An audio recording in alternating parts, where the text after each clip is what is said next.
storm blowing in. I hope the garden can take it.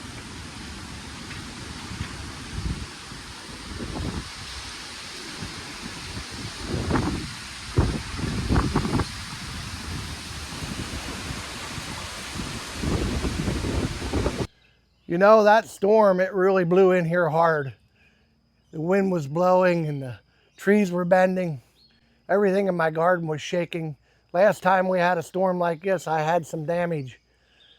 But stick around and I'll show you what survived. And if my crops could survive, then yours could too. Now listen, I'm not saying I'm an expert by any means. I just wanted to show you what happens when a storm comes through. Living here in the hills and the valleys and the mountains of central Pennsylvania. By the way, my name's Wayne, and this is my garden. I'll show you what happened. Well, that storm, it came through here really hard the other evening, and I came out that next morning and I really didn't know what I was going to find. I expected to see some kind of damage, some kind of broken stems or broken stalks or something, but look at this. Now I figured at least I would find some broken tomato stalks, especially these that are high up and really are growing out of control, but nothing broken. It's really amazing the way the wind lashed that stuff around.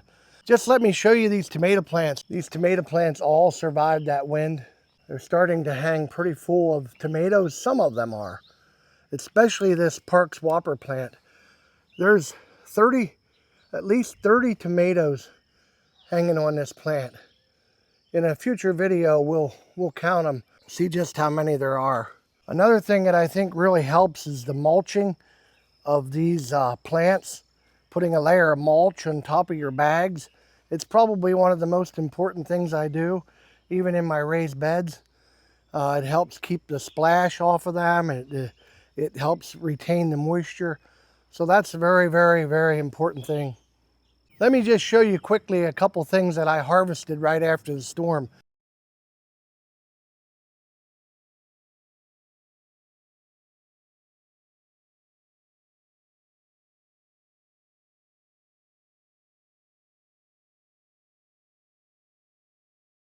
Most of these right here are cherry tomatoes with an heirloom on this side. I think it might be a rainbow blend.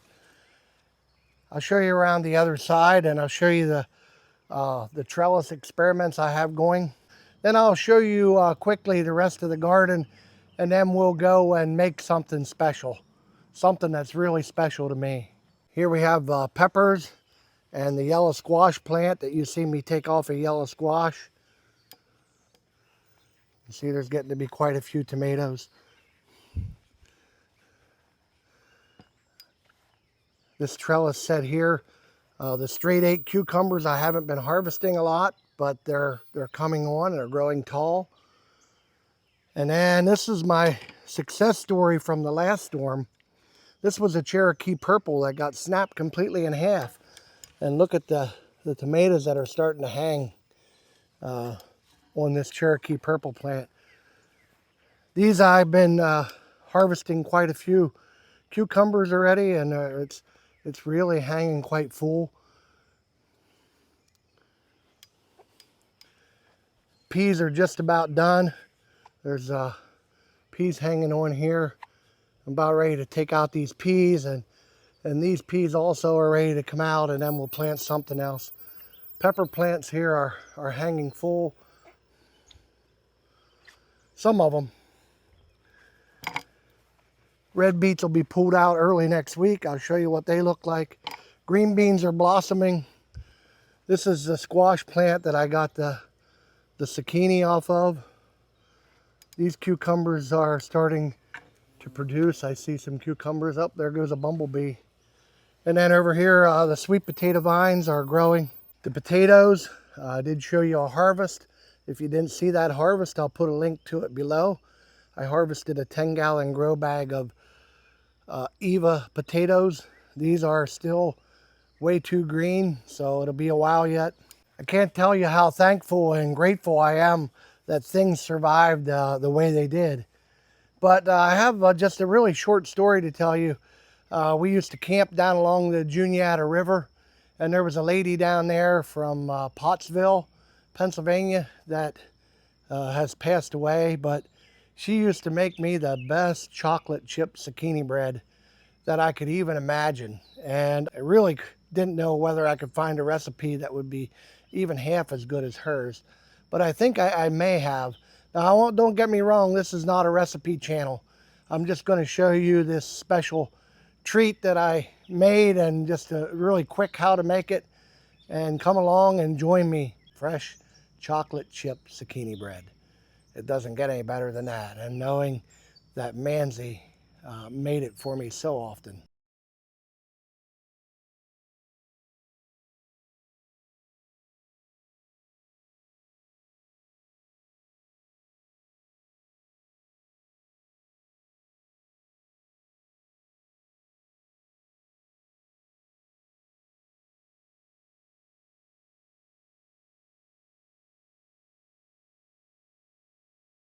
Very satisfying to take zucchini and yellow squash from the garden this morning and then turn it into wonderful bread like this. Let me show you how quick this came together. I think I have everything I need right here. I will put a link to the YouTube video for this recipe. But let's put the dry ingredients, the flour, the cocoa, and a little salt, baking soda, and baking powder. Put that all in there, and we'll just mix these dry ingredients together really, really good. Now, that's the dry ingredients in that bowl. Let's begin by putting the wet ingredients over here in this bowl. I'm going to put the sugar, half brown sugar, half regular sugar. I'm going to put the 2 eggs in there.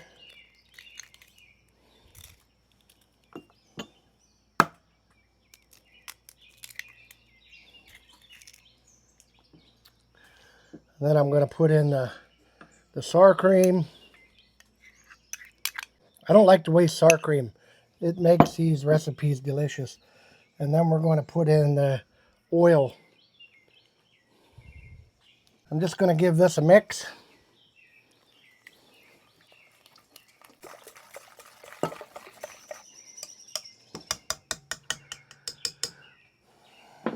I forgot to put a little bit of vanilla in there.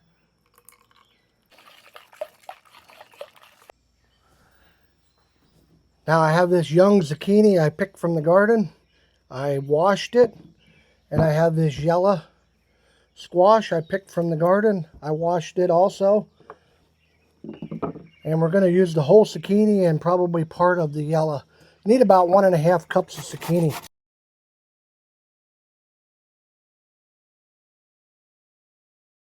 Wow, look at that. Let's put some of the yellow in there. I'm going to guess that that's 1.5 cups. I don't get too hung up on amounts.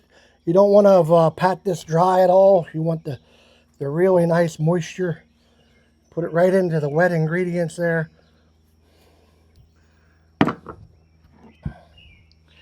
I'm just going to stir that in. And then I'm going to add in the dry ingredients. And I just add them in all at one time. And I just kind of use a spoon and make sure this is all mixed. I'll tell you what, Manzi from the campground, I love that lady. Got that mixed up pretty good. Now I'm just going to fold in these chocolate chips yet. Fold the chocolate chips in. Boy, is this ever going to be some good zucchini bread. Don't know if it'll be as good as Manzi's, but it's as close as I can get right now. I'll come around to this side. I have a 9.5 buttered pan, and I'm just going to put the batter right in there.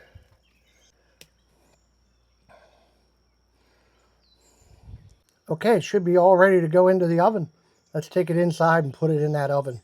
Okay, I'm just going to put this into the oven at 350 degrees for about 45 to 55 minutes. Oh my, I can't begin to tell you how good that looks and smells. The whole house smells like chocolate zucchini bread. Okay, this is all ready to come out of the oven. Yum, yum, yum. It smells so delicious. Let me tell you, fresh zucchini bread, basically straight from the oven about 10 minutes ago. I'm just going to show you how good this is.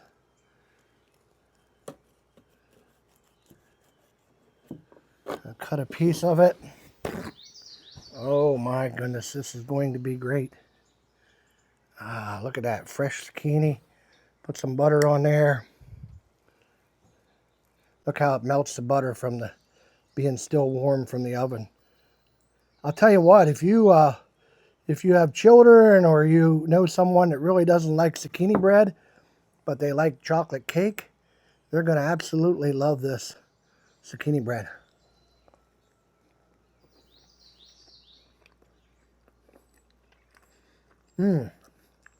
So fresh and moist.